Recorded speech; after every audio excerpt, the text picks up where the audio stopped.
Hello and welcome to tonight's live stream. My name is Micah, and tonight we are going to be talking about a new film that is now live on the Angel platform, and that film is called Hazel's Heart. Hazel's Heart is an awe-inspiring true story of survival during a deadly whiteout blizzard. So this is a movie you do not want to miss, especially this holiday season. Not only is it just a movie about survival, it's a movie full of heart, full of warmth and kindness. It's an all-around fantastic film. And you can watch it right now by going to angel.com/Hazel Live. There you can become a member of the Angel Guild and you gain access to this film, as well as hundreds of other films and series and thousands, really. So many things to choose from. But since we're talking about Hazel's Heart, start with that film first. Tonight we're actually going to chat with the director and 2 stars for the film. So without further ado, let's just jump in and let's introduce our guest to tonight's live stream. We have with us the producer and director, Daniel Belinsky. Welcome to the show, Daniel. Yeah, thanks for having me. We also have stars of the show, Madelyn, Dundon. Did I say that correctly? Dundon. So sorry. Thank you so much. You played Hazel in the film. And then we have Franni Cash, who played Miss Francis in the film. Thank you all so much for joining us. Yeah, absolutely. Thank you. I would love to just jump right into some questions that our audience have had about the film. The first one is just kind of the basics. Daniel, do you mind just telling us the elevator pitch? What is this film about? Sure. It's about a 16-year-old farm girl from Center, North Dakota in 1920. She was on the way home from school with her little brother and sister. She got separated from her parents and a massive snowstorm hit. And she had to keep her little siblings alive for 25 hours in sub-zero temperatures while her father and all the neighbors were hunting desperately through the blizzard. That's the elevator pitch for it. It's a true story. Really happened in Center, North Dakota. I live in Bismarck, North Dakota, and so it's kind of local legend there here in North Dakota. But hopefully more of the world will get to know the story now at this point. No, I love that. And I love that you mentioned it is a true story. I forgot to mention that. I think that just adds a huge layer to this film because it's so many ways I'm like, no way. This is real. This actually happened. So it's I'd love to ask, you kind of mentioned it was a local legend where you grew up, but what made you want to pursue this story for a movie? Well, I think any story that involves children and sacrificial love just hits me deeply. I have 6 kids and we got another on the way. And so these stories are very moving to me as a parent. When I wrote the script, I wrote it during a blizzard in North Dakota, and I just wept my way through the entire script. I had my kids bring me food. Otherwise I would have just starved for 3 days. So it was a story that meant a lot to me as a parent, but then also as a Christian. There's so much beautiful Christian imagery in the story itself. And then my company is based in North Dakota. Hazel's our 4th feature film, and they've all been North Dakota stories. So the history of North Dakota has provided a lot of really beautiful and powerful material to turn into feature films, and so I was naturally attracted to the story. Well, thank you so much. I think we're the ones benefiting from your local legends and your local stories and your passion towards those North Dakota stories. So thank you so much for that, Madelyn and Franni. I'd love to chat with you about your journey to this film. Madelyn, how did you first come across Hazel's Heart? So this is a really kind of funny story. An actor named Tim Goodwin, who's fantastic, he plays the role of Orrin Cook in this film. And he submit an audition reel. And in his audition reel is a scene from a movie that I was in with him back in 2016. And it was my first role. It was the lead role in the film Getting Grace.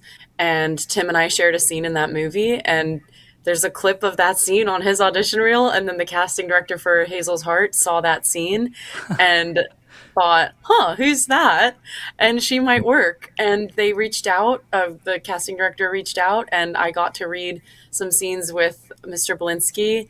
And that's how I stumbled into this incredible experience. Well, It's like fate. that is some high praise, being recognized from somebody else's audition tape. It would have been funny if Tim did not get the part and you did. That would have been really great. Yeah. You would have loved me for that. Oh, that's so funny. Franni, how about you?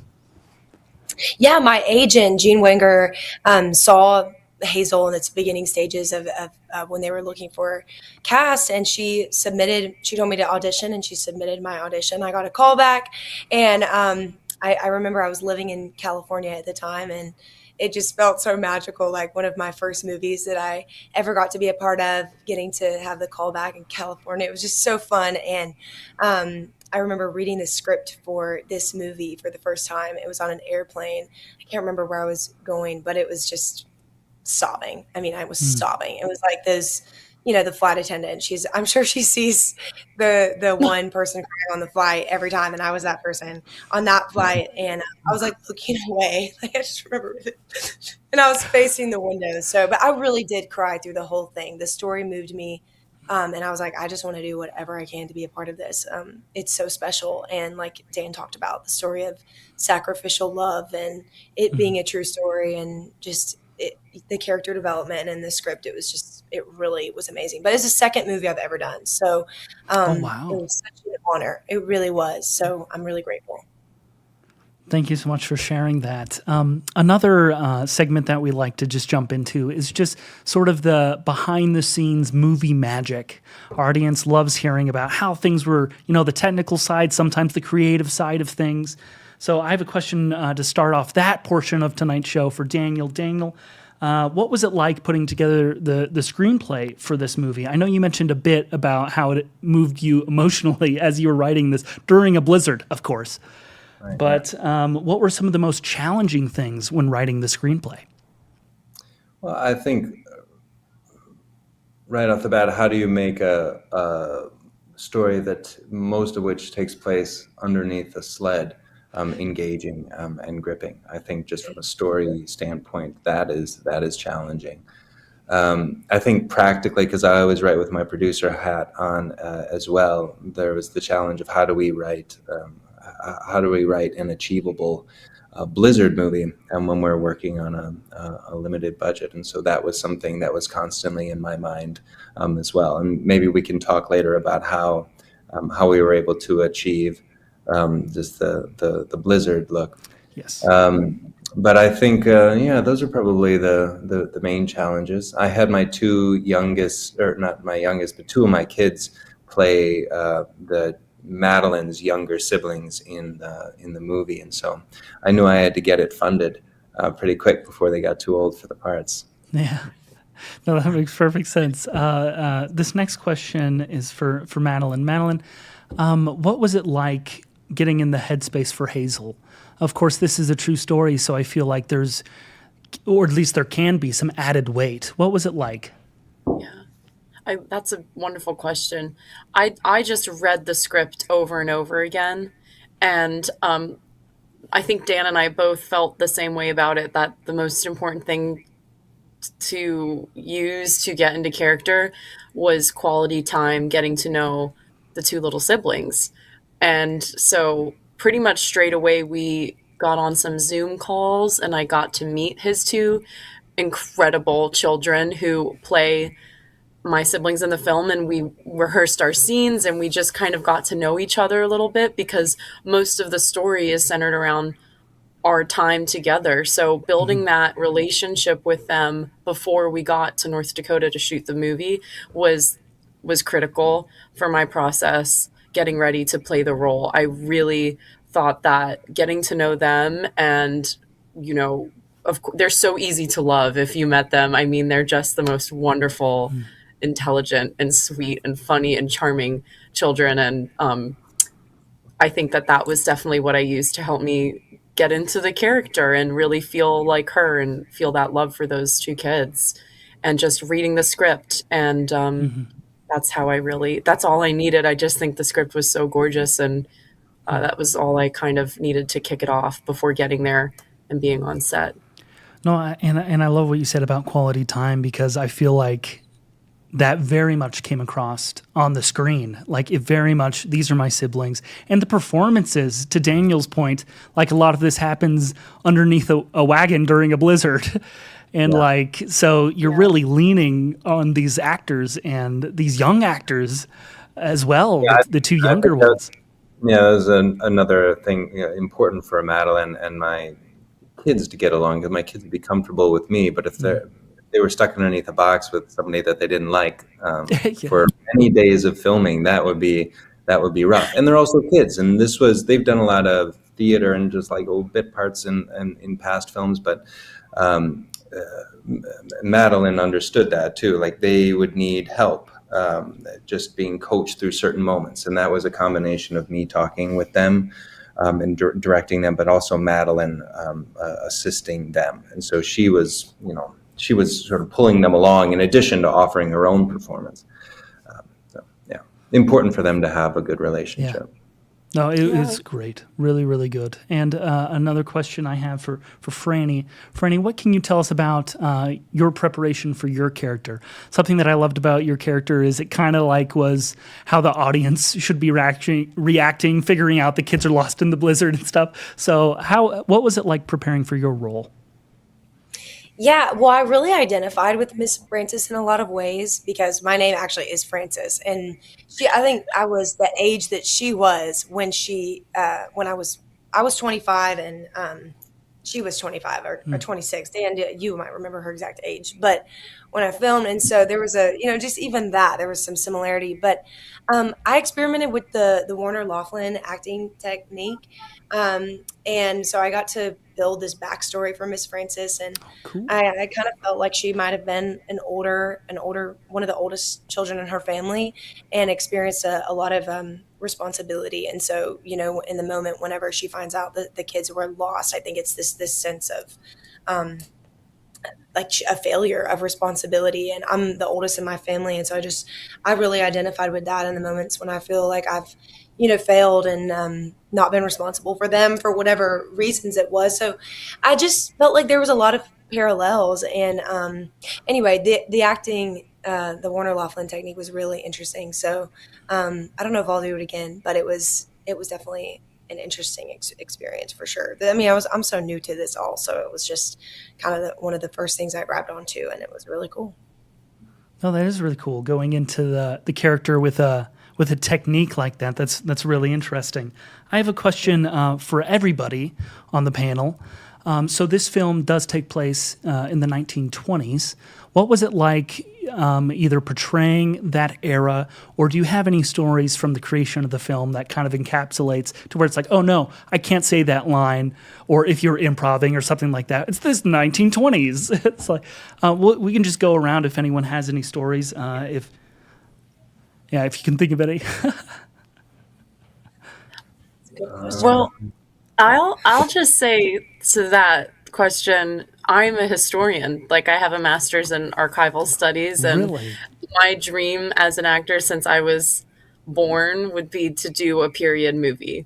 Like, that is my absolute dream come true. I feel like I'm born for this, like, to do a period piece. And I'm obsessed with the 20s also, conveniently.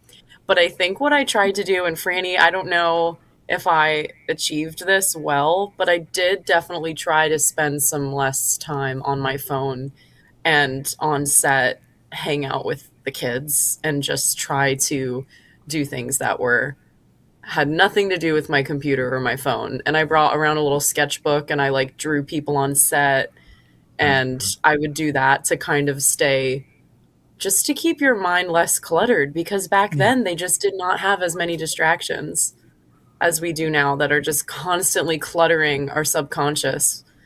So I really tried to step away from the tech for a little bit, not in some extreme way, but I attempted.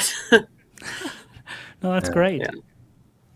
That's so cool. I didn't realize that was intentional. That's amazing, Madelyn. All the movies that we've made up to this point, all of Canticle, my company's movies have been period pieces, and so we've gotten very good at scrounging up lots of old antiques, whether it's from historical societies or thrift stores or from my grandma's basement or wherever it happens to be. So we've got a storehouse, and we shot the movie in a old Kmart building. We took over a massive Kmart building, and there were these hallways in the back, in a back kind of scary place at the very back of the Kmart, and those were just filled with, you can see them right there. You walk through the doors, and if you don't get, there we go. That was the scary part. We stored massive amounts of props just in the back there, oil lamps and all that stuff. But a cool challenge for our cinematography and for a cinematographer and our art director, just putting together all the pieces within a Kmart building, lots of different sets that we built, and then our snowscape, which is timeless. You can say a blizzard is timeless. But that, I think the blizzard grounded us all, and sort of like it was hard to ignore the blizzard that we created in our big white box, and that kept everybody, I think, very much in the moment. That's great. And Franni, any stories, Franni, excuse me, from diving into the 1920s? Yeah, I mean, I will say, I think that Ruth, our wardrobe designer on set, she just absolutely killed it. And all of the clothes, like we would spend a lot of time picking out the outfits, and just even getting to talk with her on like, oh, this is something that a woman in the 1920s would have worn or not worn or whatever. That really helped me get into character as well, even just the conversations with her. And I just love clothes, and it just helps me like think, where I am, or helps me express like what I'm feeling. And so getting to spend so much time with Ruth, it was just pretty fascinating, like getting to flip through all of her wardrobe racks and seeing all the pieces she picked out. And she was so well educated, and the time, and so fascinating to talk to. And I really enjoyed getting to work with her. It was amazing. Thank you so much for sharing. We have another question about one of the through lines of this piece was that verse from Corinthians. And I would love to ask why that was sort of like a centerpiece of the film and what it meant. I'd love to start with Madelyn. What was it like as like your character holding on to this verse? It was definitely my North Star of the project. Besides the children, they were, it might be a tie actually. I really leaned on them, but the verse is, I mean, it's so iconic, and everyone knows it. Even if you're not religious, you've heard it. You've heard it at a wedding, you've heard it somewhere. And so I was already luckily familiar with it, so I didn't have to worry too much about the memorizing of the lines. But it was just a really cathartic experience, because on the final day of shooting, we recorded that voiceover of I don't want to spoil anything. Yeah. Darn it. Okay. You're good. But there was a chance for me to read through the entirety of it in a way on my final day of filming. And it was just, I mean, what a gift it was to have that be a line you get to speak. I mean, it's some of the most beautiful combinations of words ever written. And it's something that I took away on a personal level from the experience. And I really, having to say those words every day on set and recreate them, it was something that it sort of started to, it was like I was beating it into my own head, on a personal level. And it definitely was completely life-changing. I feel like I was at this incredible retreat of sorts when I came out of shooting, and it was such a gift, really, being able to revisit that passage so often. And Daniel, for you, was that verse part of the original true story, or was that something that you added to kind of tie the story? It was spoken at a service given by a minister in connection with Hazel. So historically, it was wrapped up in the story.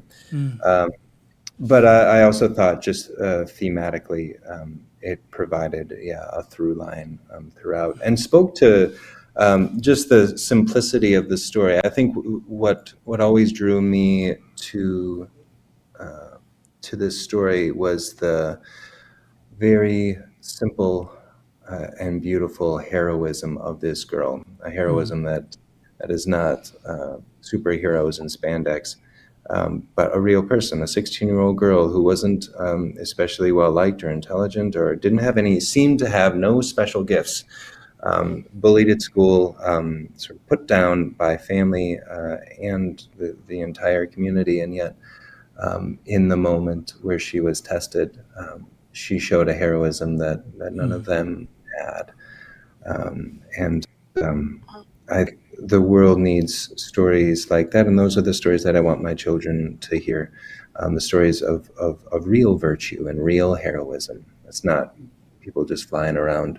Superhero movies have their place, of course, but I think the stories that really teach my kids, and stories that I think the world can learn from, are stories like Hazel's.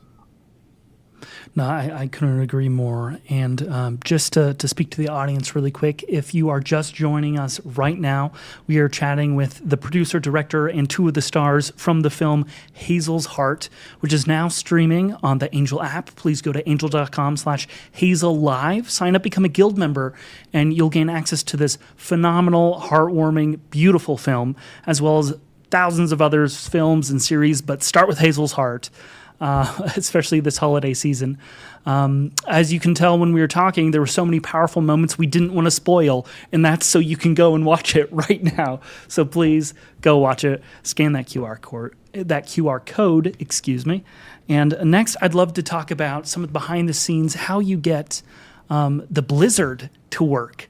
Something that I found myself doing while watching this film was I was sitting in a cozy 71, 72 degree office, and I literally found myself putting my arms like this because of how well the blizzard and atmosphere of this movie was done. I was finding my body have this reaction as in like, you should be cold right now. You should be freezing. So The first question is, how on earth did you do that? You mentioned the Kmart, but take me into that process. Sure, I can kick that off, and then Madelyn and Franni can talk about what it was like to be actually in it. But we took over a 100,000 square foot Kmart building for a year, and so it was a long period of prep and building sets, and then experimenting with artificial snow. It quickly became obvious that we couldn't shoot outdoors during an actual North Dakota winter because it gets down to the negatives, and there's no way that you can shoot for 12 hours a day, 6 days a week with a crew of 50 people, and a cast that included children. And so we built, like you're seeing in the video now, we built a snowscape. We called it our snowscape. Just walled it in white and then wrapped it in plastic and pumped it full of haze and fog and artificial snow, built snow banks out of chicken wire and 2x4s, covered it with snow fabric, then blasted it with artificial snow. We were working with a company called Snow Business out of London and LA, and so we had a rep come. We had a whole semi full of artificial snow that was shipped to our Kmart, and then once we got all I think it was about an 8,000 square foot section that was our snowscape, but it filled up fast with our artificial snowbanks and with the actors in there and horses and wagons and lights and camera and crew and all that. It could be a tough working environment, not cold, but tough.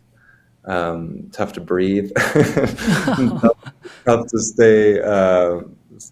stay cool, because especially for the actor.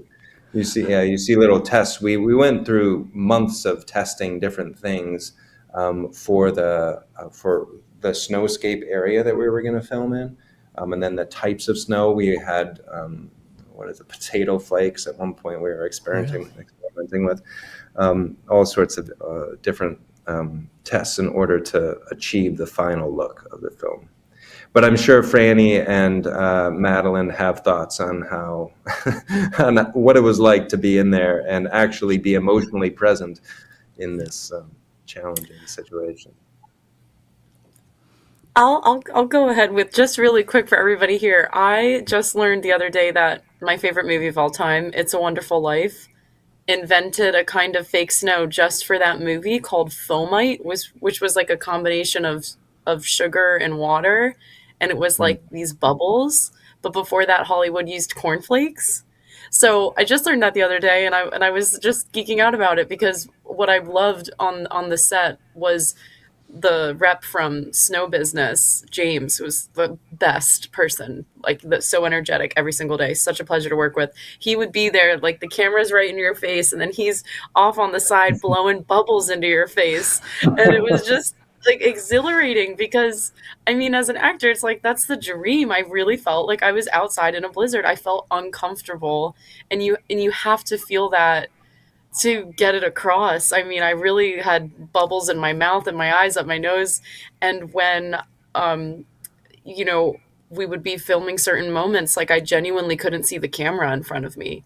You had people like kind of lightly touching your back to guide you to make sure that you didn't run into anyone, because we created the effects so incredibly that it really felt like a whiteout blizzard for real. So when Hazel is having a hard time seeing, like I genuinely had a very hard time seeing, and I thought it was a thrill. It was so much fun. I miss it. You know, at the time it was uncomfortable, and after a while you were like getting home every night covered in this gunk. Everyone was down your shirt, in your socks, like, but really fond memories. Yeah. And Franni, were there any stories considering the environment and the snow that you'd like to share? I mean, well, I'm sitting here wondering, is the wetsuit story, is that a spoiler alert? Because I want you to tell that story. Is it a spoiler? I don't think so. No. Okay. I don't want to give it away, but that's such a crazy story that you have to experience. I didn't experience this. Madelyn did, but I mean, do you want to talk about that, or is that a spoiler? No, you go ahead.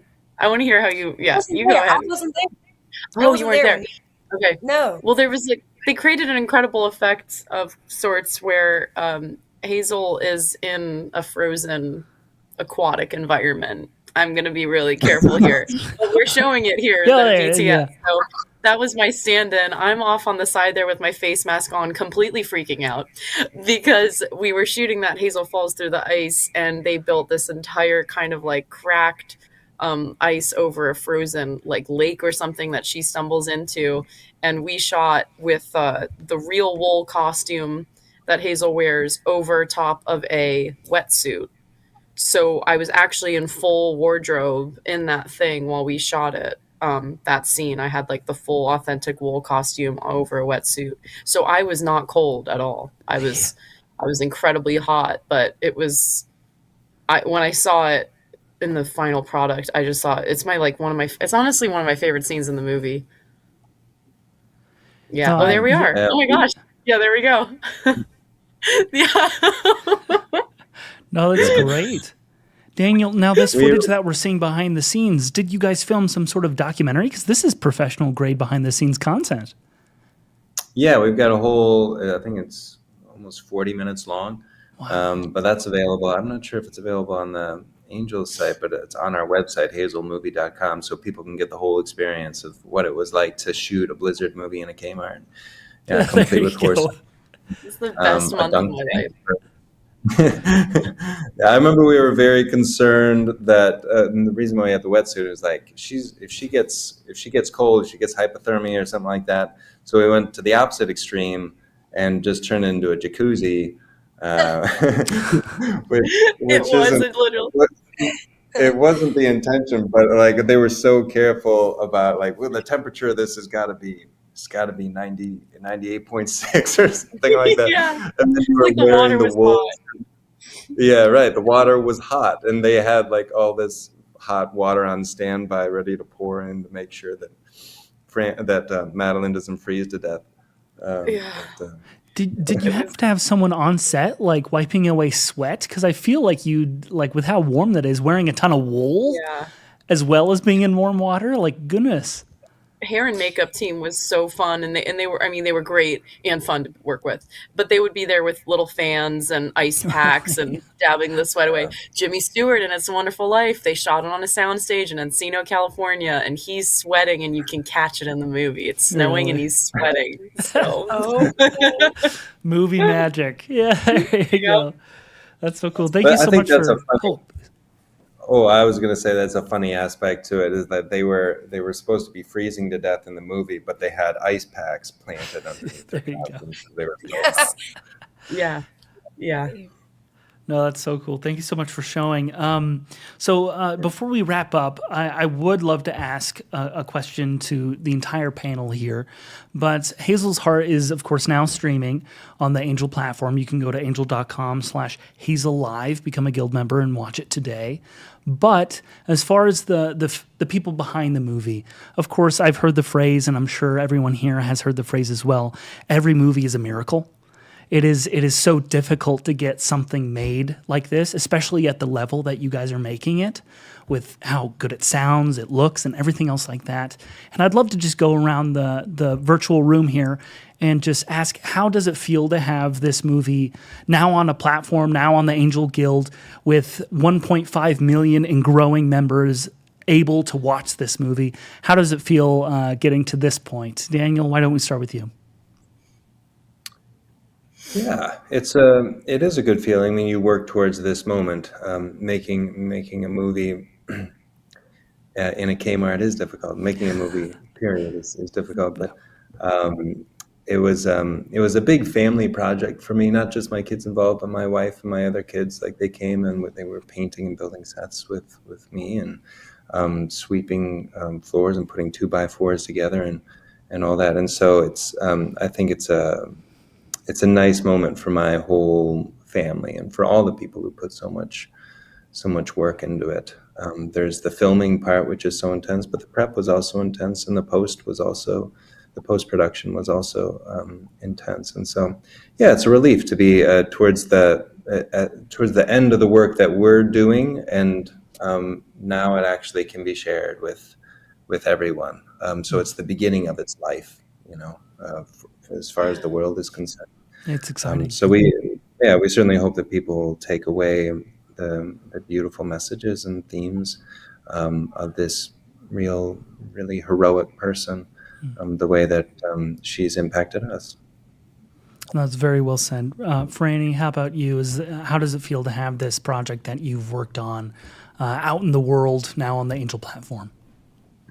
It's so incredible. It was really special getting to be at the premiere back at the end of September with everybody. And it was kind of our reunion because we shot this in May of 2024. So it had been a while since I had gotten to see everybody.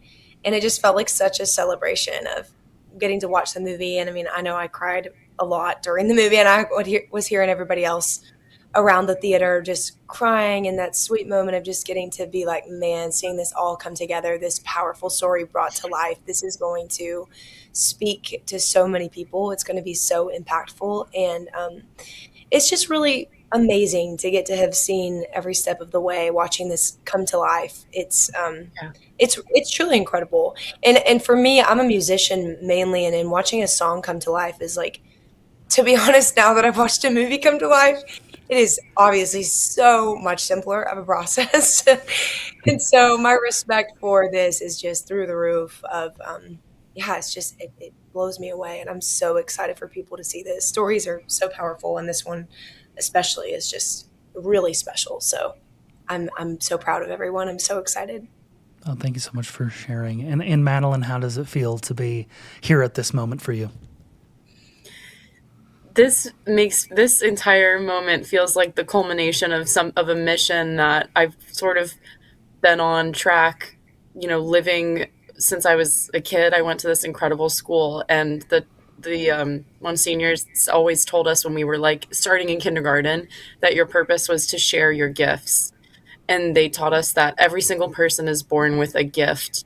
And when I got on set here with Canonical Productions, every single person, crew, cast, catering, the horse wranglers, I mean, every single person in post-production as well, was showing up every single day and sharing their gifts. And that could be their talent. It could just be their love that day or their patience. But everyone showed up and was sharing their gifts and created a truly beautiful work of art that I could not be more proud of. And so many independent films, they are miracles. And so many of them never get to have an opportunity like this to be seen by so many people. So this is an incredible gift that's a result of hundreds of people sharing their gifts and their time. And I'm incredibly grateful. I feel incredibly blessed. And it feels like something bigger than just this moment. It feels like this culmination of a practice and a belief and a feeling that all of this really has a divine place and that art really matters and can bring people together and change lives. No, beautiful. Very well said. Thank you for sharing. And to close this out, I'd love to just very quickly, before we close, go around the virtual table again and just very quickly tell us what's up, what's going on in your world, how we can support you. And of course, you can support everyone here by watching Hazel's Heart by going to angel.com/Hazel Live and becoming a guild member. Go ahead and scan that QR code. It'll take you right to the page to sign up. And then, gather your family, sit in a nice, warm, cozy home and watch this amazing story of heart and survival and all of these beautiful things we've been talking about tonight. But why don't we start with Franni? Why don't we start? Tell us what's going on in your world. Yeah, well, like I said, I'm mainly a musician, so I am getting ready to release a big body of work. My first time as a solo artist, I was in a band called We the Kingdom, and then I left a couple years ago to start making my own music. My band and I are getting ready to head out on the road this spring to open for an artist named Brandon Lake, and then we've got a lot of fun shows the rest of this year, summer festivals, and then working towards a fun club headline tour in the fall of 2026. So come out and see me on the road. I would love to get to have you there, and thank you guys so much for watching this. Thank you so much for sharing. And Brandon Lake, we have some of his content on Angel as well, so that's a good company right there. But Madelyn, why don't you share what's going on in your world? Oh my gosh. I am a actress and a jazz vocalist, and I have not at all musician on the level of Franni's, like absolutely incredible. I sing the Great American Songbook, so jazz standards from the 1920s and 30s, 40s, and 50s. And if you just look up my name anywhere you stream music, I released an album in the spring, and I am looking to record more music this year, and I gig a lot at jazz clubs and hotels and restaurants all over. And it's back to the grind, auditioning and seeing if any other director ever would want to work with me again. And hopefully somebody will. So back to auditions, and it feels like a really exciting time. And that's what's next for me, I'd say. Well, if this story about getting this project is any tell for the future, I'm sure other people submitting their audition reels will get you noticed. That's no pressure, so Franni. Cool. There you go. Thank you so much for sharing. And Daniel, how can people best support you? What's going on in your world? Yeah, well, we've I direct the theater program at the University of Mary in Bismarck, and so that always keeps me busy. Musical in the spring. We have another movie called Empress of the Badlands that'll be coming out this spring. Another true story about a French prince who came to the North Dakota Badlands in the 1880s. That'll be out in the spring. We're finishing that up. We got a Theodore Roosevelt movie in development right now, and so that project will hopefully take off soon. Lots to keep us busy, and my wife is expecting baby number 7, and so. That'll keep us busy too. Very busy. Yeah, baby number 7. Wow, good. That's fantastic. Well, thank you so much for sharing. And just to close out one more time, angel.com/Hazel Live. That's where you can watch the film. And Daniel, all those other projects you mentioned, I know the Guild would love to watch them. So please submit them to the Guild. I'm sure they'll pass with flying colors. Thank you all so much for taking the time. It's truly been a pleasure to chat with you. And honestly, it's been a pleasure that you've submitted this amazing film to the Guild. It is passed, and now it is released for our entire audience to see. So please, angel.com/Hazel Live, join the Guild there and watch it this holiday season with your family. So thank you all so much again, and have a very, very Merry Christmas. Thank you, God.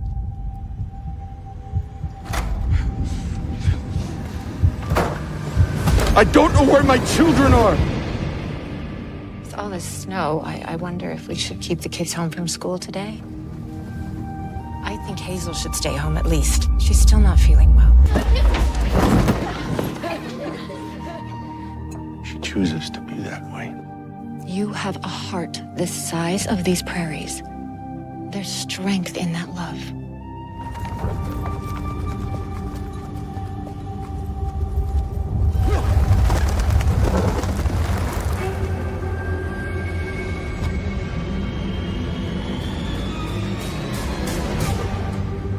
What is that?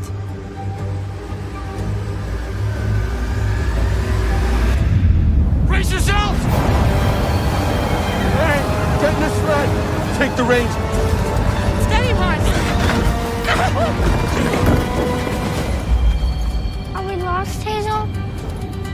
We're stuck in the middle of a snowstorm. Pop has no idea where we are, and it is all your fault! Look for these kids in this storm. It's like finding a needle in a haystack. You think they'll make it through the night? Our numbers may be small, but if our faith is great, God will surely be with us. There remain faith, You are not going to die. hope, Bring my little ones back. and love. But the greatest of these is love.